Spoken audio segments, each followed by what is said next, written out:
Bienvenidos a todos los que nos escuchan en un nuevo programa de Sustentarred, Conciencia Ambiental en Acción. Comenzamos.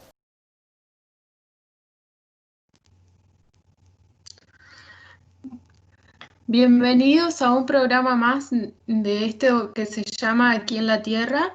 Hoy vamos a presentar como tema de trabajo las actividades extractivas. Para el programa de hoy tenemos la participación de Erwin desde Toluca. Hola Erwin, ¿cómo estás? Erwin ya forma parte del grupo de Sustentarred. Y también lo tenemos a Nahuel, que Nahuel se encuentra en la cordillera de la República Argentina y nos va a hablar un poco de lo que es la actividad minera, pero desde una perspectiva social. Bien, ahora les voy a compartir un poco, el tema de hoy son las actividades extractivas, entonces primero lo que primero vamos a hacer es definirlas. Las actividades extractivas llevan procesos de extracción o eliminación de recursos naturales y materias primas. Entre esas podemos nombrar la actividad petrolera, como se muestra en la imagen a la derecha, un pozo extractor o inyector de petróleo y gas, y en la figura de la izquierda, que es lo que nos representaría la actividad minera. Esta extracción de materias primas después se extrae el recurso natural y se comercializa.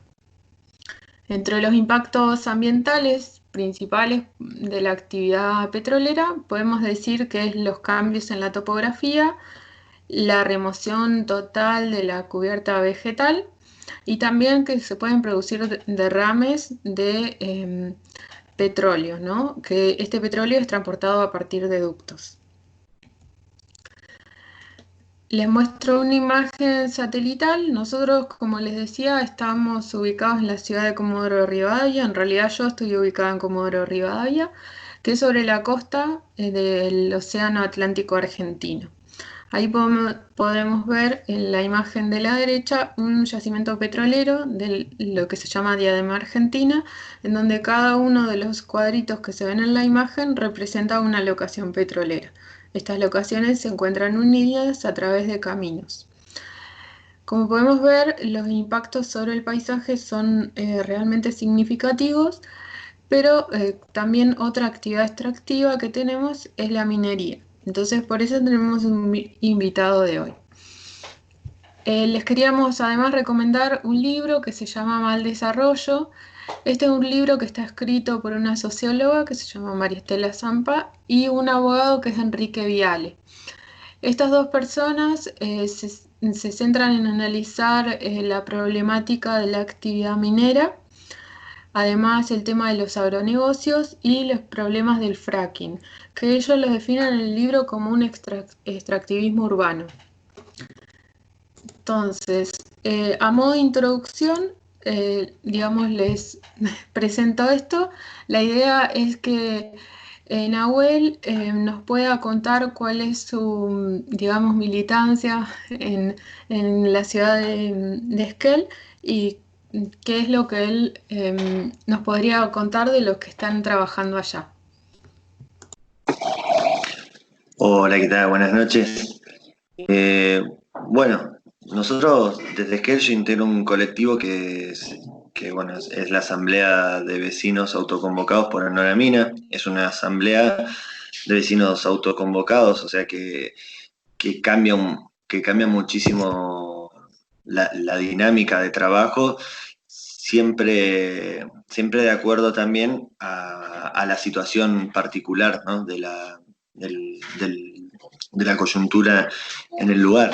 Es decir, no todos los años son iguales y está en la misma actividad la asamblea, pero siempre sí, hace más de 17 años vivimos en asambleas permanentes por la amenaza justamente de la actividad megamineras.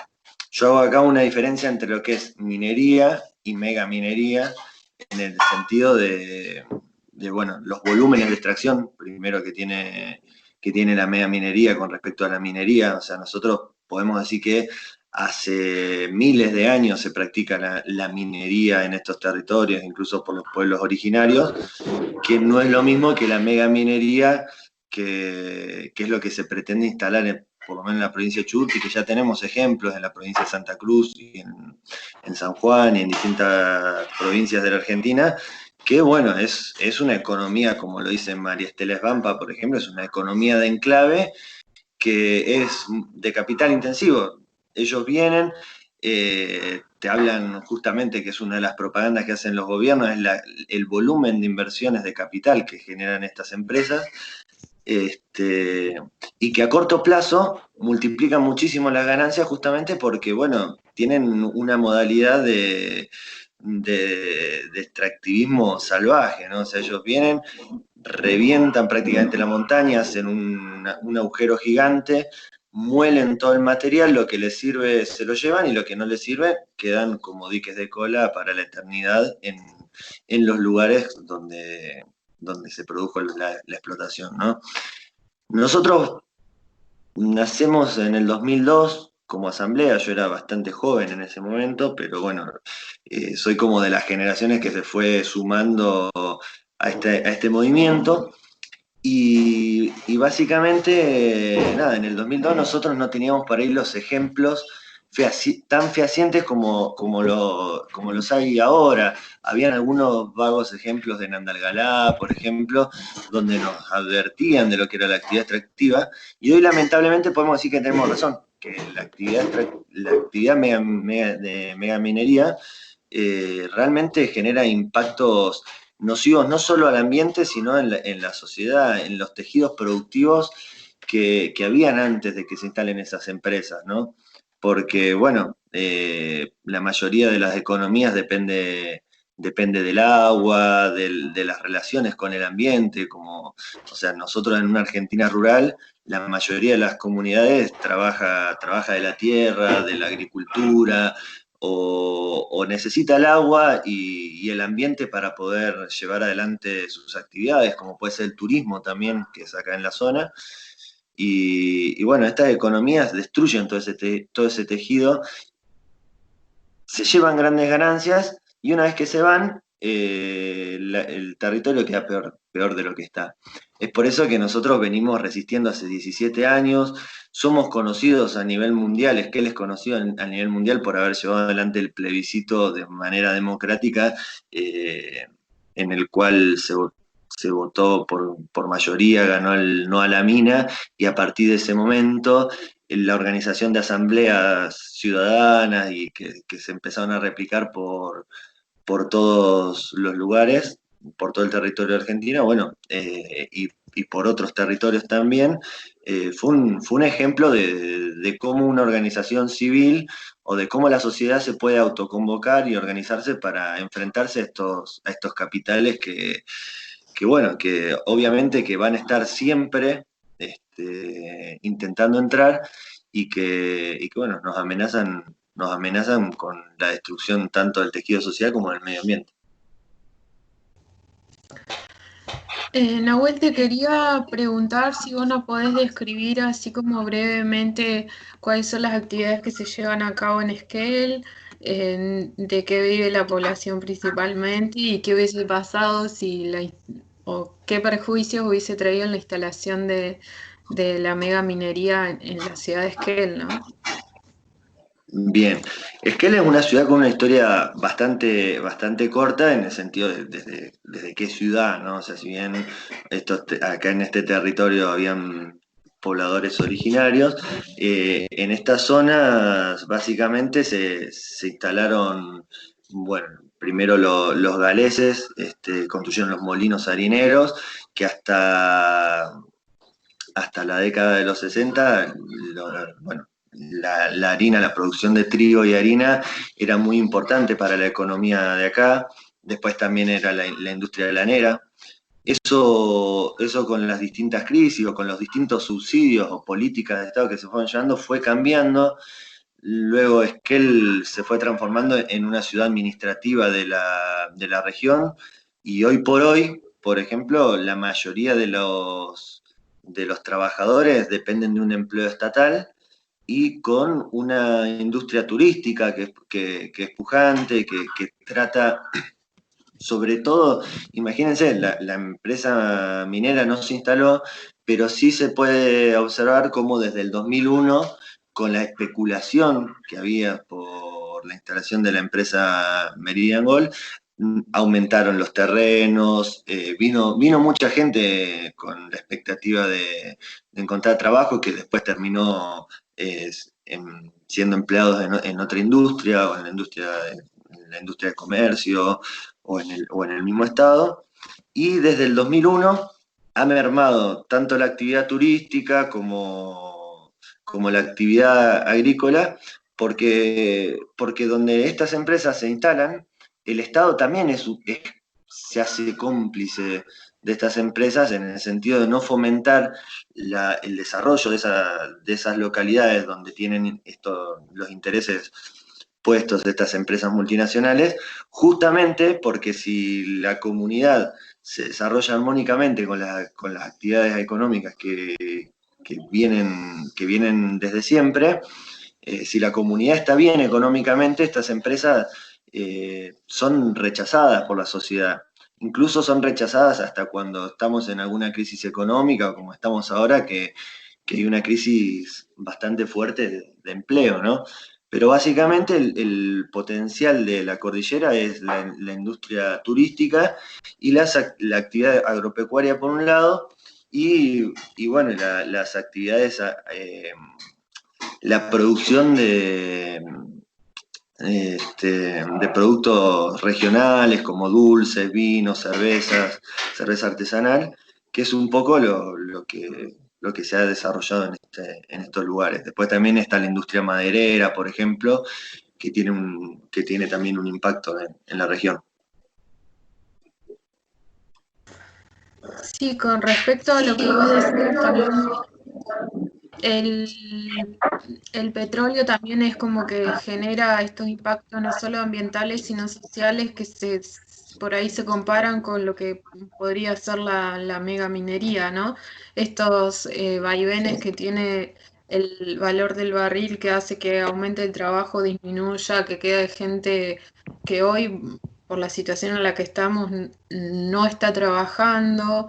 Es bastante, digamos, fuerte los problemas que traen. En realidad es un modelo, ¿no? Que tienen en común todas estas empresas o estas industrias, ¿no? No sé, ahora se incorporó Natalia Castillo, ella también está en México, también integra el grupo de Sustenta Red. Así que bueno, van a estar ahí también atentos, quizás puedan hacer alguna pregunta o aportar sobre, comparar en realidad la situación de México con un poco lo que es la provincia y la meseta, ¿no? Hola, muy bien, gracias Mariana y buenas tardes Nahuel, mucho gusto, qué interesante lo que nos has comentado. Sí, resulta muy interesante todos los problemas sociales que se derivan a partir de la minería. Y en muchas ocasiones nosotros como consumidores no nos percatamos de esto. Eh, yo, por ejemplo, he estado leyendo un poco sobre el tema del coltán y los celulares. De cómo este mineral es extraído en las regiones, en las montañas de África. Y entonces tenemos las problemáticas ambientales, que es la destrucción del hábitat de los gorilas principalmente, pero que también está influyendo en problemáticas como la violencia, el trabajo infantil, prostitución, etcétera. Entonces, todo esta presión que se tiene por el coltán está en gran parte determinada porque el mineral es usado para los aparatos electrónicos, en este caso por los celulares. Entonces, de ahí que nosotros como consumidores y de que cada vez hay más demanda por este tipo de de accesorios, de electrónicos, pues genera una fuerte presión y entonces genera que se extraiga más de este mineral. En ese sentido, ¿tú qué opinas o qué nos recomiendas a nosotros como consumidores, como beneficiarios de estas actividades? ¿Qué podríamos hacer para podernos dar o para entender un poco más acerca de la manera en la cual nuestras conductas de consumismo, ¿sí? Están afectando no solo al ambiente, sino también a las comunidades y hay toda una línea de elementos y actores que están envueltos en esto. Sí, bueno, es amplia la pregunta. Por ahí voy a empezar un poco a hablar nuestra situación particular, porque justamente, bueno, esta semana, por ejemplo, están instalando internet en la meseta, en la zona donde quieren, en la localidad de Chubut, instalar la megaminería. Y, por ejemplo, ellos entran justamente promocionando esto, el internet como un progreso, en comunidades que están atrasadas, obviamente, por falta de la presencia del Estado, por el abandono total del Estado, y aparecen las empresas mineras, primero haciendo estas acciones de beneficencia, también llevando dádivas, llevando cosas que la gente necesita, porque la gente necesita abrigo, necesita alimentos, sobre todo en estos lugares que están bastante abandonados y solitarios por el Estado provincial. Y uno de los argumentos que ellos utilizan es que la tecnología que nosotros consumimos a diario, o sea, incluso en los debates ellos dicen, claro, ustedes están en contra de la megaminería, pero usan celulares. Nosotros hemos hecho muchas investigaciones, muchos incluso investigadores profesionales han hecho investigaciones sobre esto. En primer lugar, acá en la provincia se quiere extraer oro y plata. Hace poco incluso el mismo Elsain, el nuevo accionista de Yamanagol, que quiere explotar acá en el Cordón Esquel, dijo, o sea, el oro es lo único que va a mantener el valor en toda esta debacle mundial financiera que hay, el dólar va a caer y todos los inversionistas invierten en oro, el oro es lo que mantiene el valor en el mercado porque el oro respalda la moneda.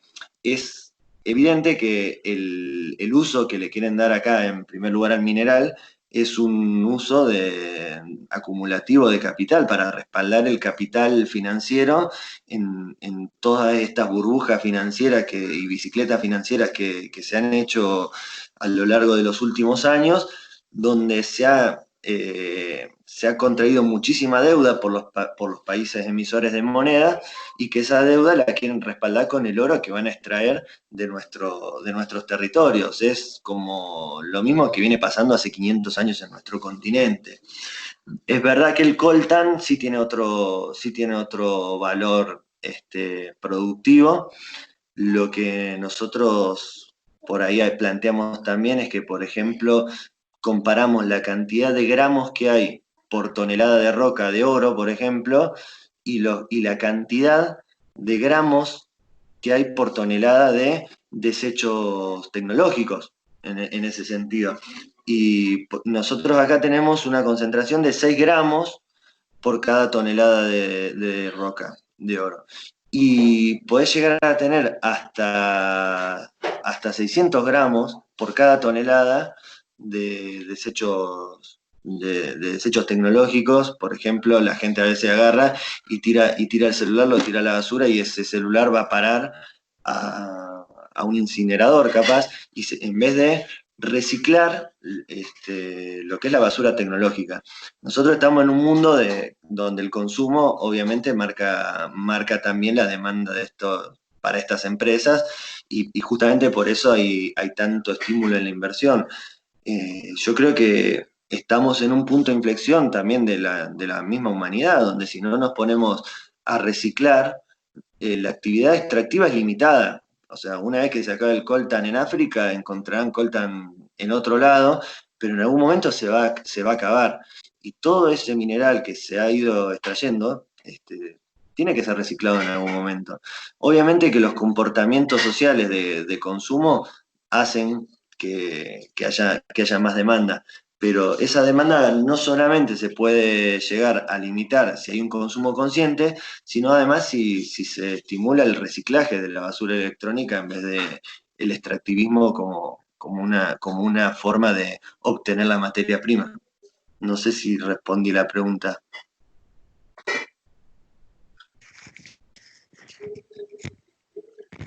Sí, claro que sí, sí has respondido a mi pregunta.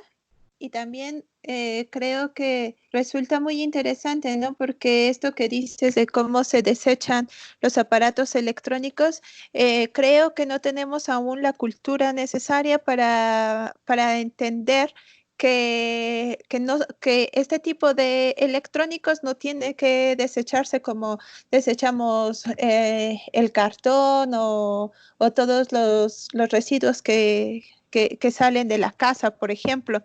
Entonces, creo que es muy importante dar a la sociedad información sobre lo que representa el uso de los celulares, lo que hay atrás de estos, de cómo es la producción y luego qué hacer para que este tipo de minerales se puedan recuperar. Gracias. De nada. Ok, Nahuel, bueno, yo voy a hablar un poco de igual una situación aquí en México sobre la minería. Como tú comentas, al igual este tipo de actividades extractivas, pues al fin y al cabo tienen una fuerte influencia en la economía de cualquier país, ¿no? Por ejemplo, en México somos un país principalmente de productor de plata, entonces eso es una de las actividades económicas muy fuertes para nuestro país, pero obviamente como tú lo comentas ha implicado afectaciones ambientales, porque bueno, también como ya lo habías platicado un poco, pues se remueven grandes cantidades de tierra para obtener pequeñas cantidades de minerales, ¿no?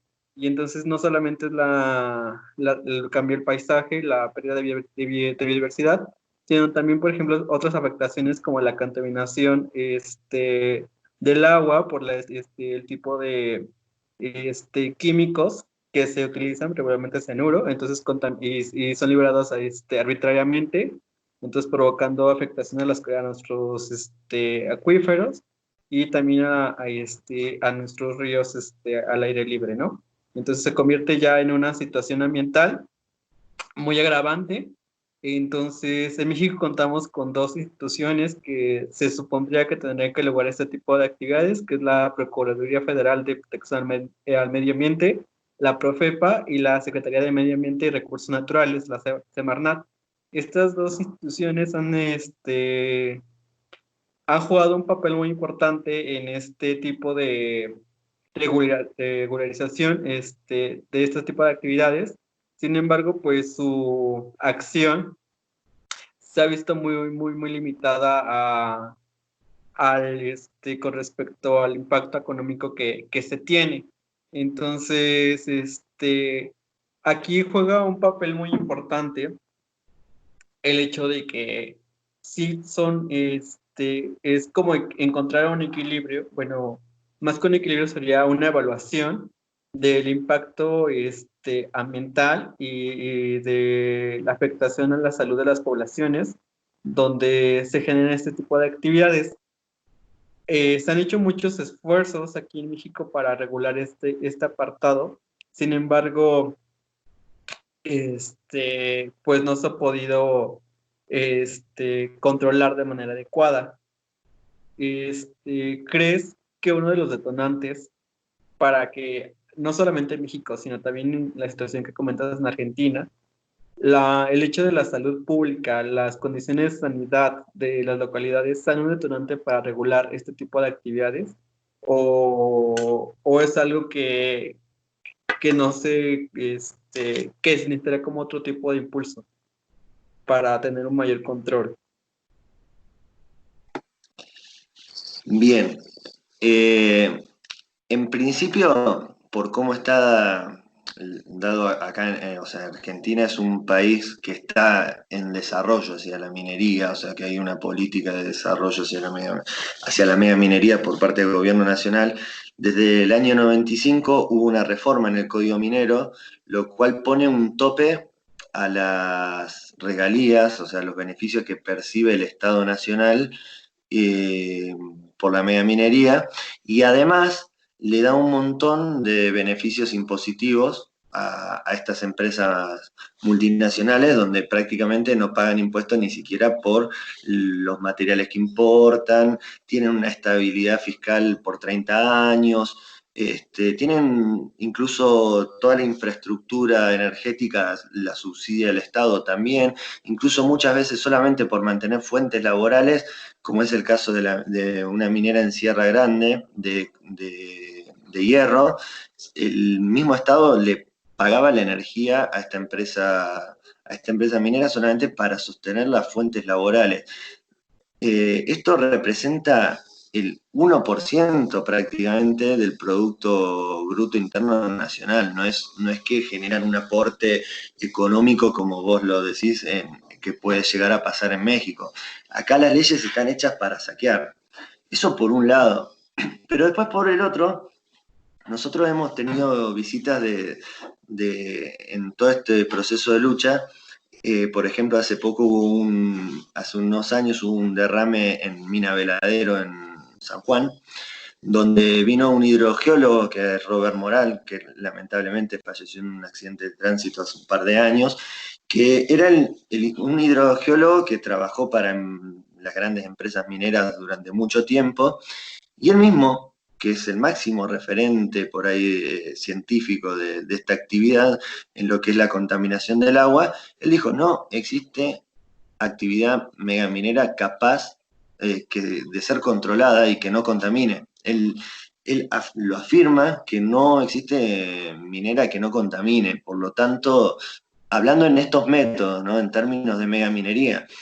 Por lo tanto, cuando el gobierno viene y dice que van a hacer los controles correspondientes o que con las nuevas tecnologías se puede controlar, eso nosotros sabemos que es mentira, o sea que es imposible por la cantidad de roca removida, no es solamente el cianuro, porque también después vienen y dicen, no, usamos xanatos y usamos un método de explotación para extraer el oro. El problema no es solamente la cuestión del cianuro, que el cianuro es un elemento altamente tóxico, sino, por ejemplo, los drenajes ácidos que hacen que, por ejemplo, se licúen metales pesados en las fuentes de agua, no solamente del pueblo, sino también las que se utiliza para la ganadería. Los metales pesados son bioacumulables y llegan por la cadena trófica también a la población de alguna manera. Por lo tanto, nosotros rotundamente nos oponemos, en primer lugar, porque bueno, los fines del extractivismo, por lo menos como están planteados en la provincia de Chubut, son meramente especulativos y para saldar las deudas que tienen los grandes bancos, que son también con los que nosotros tenemos deuda, ¿no? O sea, y encima ellos pueden pagar sus deudas gracias a extraer los minerales y nosotros vamos a seguir endeudados eternamente con esos grandes imperios económicos.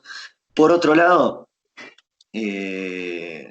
los pasivos ambientales van a estar y son imposibles de controlar, entonces nosotros preferimos tener, aparte en la provincia de Chubut tenemos un solo río, y es un acto suicida, arriesgarse siquiera a que ese río se contamine, porque es un solo río de donde viven más de 250.000 personas. Por lo tanto, no estaríamos en condiciones de arriesgarnos a ver qué pasa y que si se contamina, volver atrás. No, una vez que se contamina, no se puede volver atrás. Y por otro lado, los beneficios económicos que dejan por la propia ley minera, el Código de Minería de la Argentina, son muy pocos. Y en estos términos es inviable económica, social y medioambientalmente. Sí, Nahuel, con respecto a lo que vos decís de los controles, es una realidad, no solo con la industria minera o megaminería, para la megaminería, sino también con la actividad petrolera. Por lo menos acá en la cuenca del Golfo, San Jorge y Senger, está muy difícil el tema de los controles a las empresas, pero sobre todo por la falta de personal. Hay muy poco personal. La provincia sabemos que no está bien económicamente, no está pagando sueldos. Los empleados estatales, muchos están de retención de servicio. Entonces eso tampoco garantiza los controles porque ni siquiera la provincia puede garantizar el sueldo de sus propios trabajadores. Entonces me parece que eso es algo importante, más allá de lo que vos planteás de el único río que tenemos, de lo que significa en sí la explotación. O sea, creo que hay que analizar como varias variantes como para poder pensar esta actividad dentro de la provincia, ¿no? Que me parece que, por lo menos con las condiciones de hoy, son casi impensadas, ¿no? Pero sabemos que la resistencia de ustedes fue un hito en la provincia, a nivel nacional y también internacional. Creo que eso es muy importante destacar, que lleven la lucha sostenida durante tanto tiempo, que la hayan podido continuar y que a su vez todo el tiempo se reflejan, aunque sean cosas chiquitas, la presencia de la asamblea en Nueva la mina de Esquel. Eso creo que es muy importante, sobre todo porque esto que nos dice que no va a haber licencia social, entonces me parece que se va a seguir sosteniendo, sobre todo por la fuerza de la asamblea de Esquel, ¿no? Que fue un ejemplo. La verdad que para mí, admirable el esfuerzo de la Asamblea, realmente. Sí. Así que bueno, por eso es importante tu participación como representante de Esquel y de la situación, ¿no? Por eso queríamos como traerte para que nos cuentes un poco de lo que es la situación de Esquel. Creo que hay mucho para hablar, o sea, es como que en un periodo cortito por ahí las cosas se nos escapan, pero hay muchos temas para hablar que no solo están planteados desde la parte ambiental, sino también de la parte social, que creo que también la Asamblea lo reflejó, ¿no? Que no es solamente la parte ambiental, ¿no? No es solo por eso, sino porque también la parte social, porque va a afectar a otras actividades de la cual la ciudad está viviendo, ¿no? Así que bueno, creo que eso es importante, ¿no? No sé si Erwin o Nati, si quieren aportar algo o hacerle alguna pregunta a Nahuel. Sí, Nahuel, mira, aquí en México también tenemos una situación delicada con respecto a los líderes ambientales. Muchas veces cuando estos empiezan a generar grandes campañas de difusión o de concientización, pues prácticamente son amenazados con su propia vida, ¿no? Tenemos líderes en Chiapas, que es una de las zonas de región del sur de México. Teníamos un gran líder ambiental que se dedicaba a hacer una resistencia con respecto a los proyectos mineros en la región. Sin embargo, pues su lucha se vio terminada con, pues sí, con su homicidio, ¿no? Entonces, este tipo de intimidaciones a veces también generan un problema social en el sentido de que pues la población se siente vulnerable ante este tipo de situaciones. Con tu gran esfuerzo y tu trabajo y la trayectoria que tienes, ¿qué tanto has tenido que lidiar con este tipo de situaciones?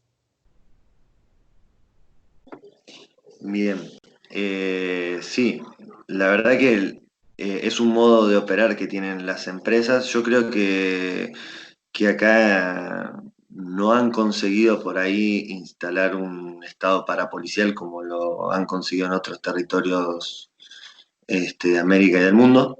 Y es lamentable, o sea, no solo en México, sino en Colombia, en África y en todos lados donde aparecen estas empresas extractivas, aparecen de la mano de grupos parapoliciales que están complicidad con el Estado. Yo he sido víctima de algunos atentados personales, de que me han roto los vidrios de mi casa o de amenazas. Muchos miembros de la Asamblea también han sido víctimas de esas amenazas, pero como acá todo el pueblo, o sea, algo positivo que hay acá es que prácticamente todo el pueblo está de alguna manera vinculado con la Asamblea, las propias fuerzas policiales, muchos miembros del Estado municipal están vinculados de alguna manera o con la Asamblea o en contra de la megaminería. Es muy difícil instalar estos grupos dentro de la región. Nosotros siempre tuvimos una forma pacífica de resistir. Nuestra lucha se basa en la difusión y en la búsqueda de información. Nosotros no tenemos métodos violentos, ellos son los que tienen métodos violentos.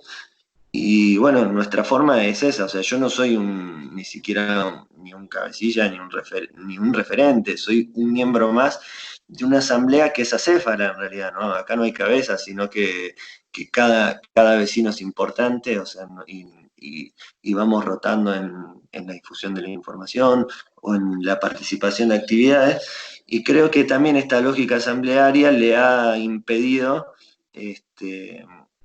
a las propias fuerzas de seguridad. Nosotros hemos sido víctimas de espionaje también por parte del Estado, y sin embargo se les hace difícil y se les va a seguir haciendo difícil, incluso imposible, detectar cabecillas o a quién poder o comprar con alguna coima, o a quién poder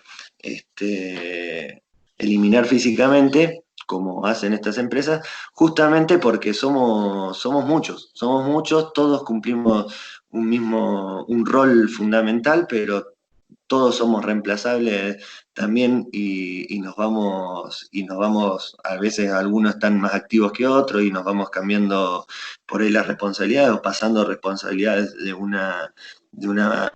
un miembro a otro, por lo que también ese método que tienen las empresas se les hace difícil acá en la comunidad. Acá no hay ninguna persona que se pueda adjudicar la representatividad sobre la asamblea, sino que somos todos los vecinos por igual quienes participamos.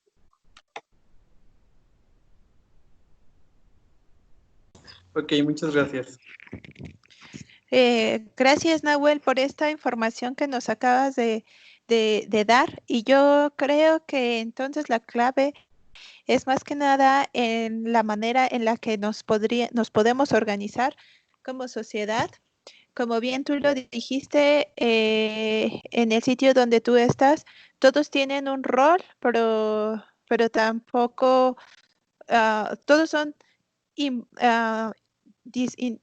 todos son necesarios, pero igual, ¿no? Se pueden reemplazar esas funciones, y yo creo que si en todos los lugares tuviéramos esta capacidad de organizarnos, de poder interactuar unos con otros, entonces podríamos tener resultados eficientes como los que tú mencionas.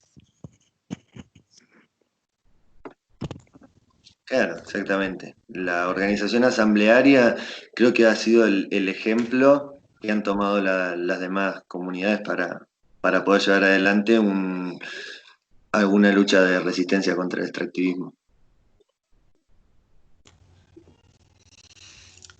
Bueno, la verdad que es muy interesante, es muy amplio, como les dije, el tema. Quiero agradecer a modo de cierre la participación tuya, Nahuel, por haber salido de trabajar y poder darnos este tiempo, a Natalia y a Erwin desde México. Y bueno, por mi parte, dejamos como esto como un puntapié inicial para una reflexión, tanto desde nuestro consumo como desde nuestros modelos económicos que están planteados no solo para la provincia, sino para el país y a su vez para el mundo. Y bueno, los invito para que puedan seguirnos en el grupo de Sustentared, que está dentro de la página de Facebook y a su vez en Instagram. Así que bueno, no sé si antes de cerrar, si Erwin o Nati, si quieren decir algo más, si no, damos por finalizado el programa de hoy. Pues a mí me gustaría agradecer a Nahuel especialmente por su tiempo, por compartirnos sus experiencias y también por las reflexiones que nos dejas. Gracias. Hola Nahuel, pues nuevamente te agradezco que estés con nosotros apoyándonos en este pequeño proyecto de Sustentared. A Mariana por hacerte la invitación y bueno, gracias por compartirnos esta introducción de este gran tema que ahora nos queda un poco más amplio y como comentaba Nati, pues nos deja reflexiones importantes en las cuales pues esperemos que se conviertan en temas de trabajo. Bueno, muy bien, muchas gracias. Bueno, gracias por la invitación. La verdad, un placer haber estado conectado con ustedes. Y bueno, seguimos igual en red. Esto es una red que se va tejiendo y que cada vez se va a hacer más amplia. Cualquier información también nos pueden seguir a nosotros en nolamina.org, donde ahí está también, si quieren ver un poco la historia de nuestra organización y de todos los estudios, investigaciones o publicaciones que hemos hecho en nolamina.org pueden también encontrar más información. Así que bueno, muchísimas gracias y bueno, estaremos difundiendo también su trabajo. Bueno, muchas gracias. Gracias. Hasta luego, gracias. Sustentared, conciencia ambiental en acción.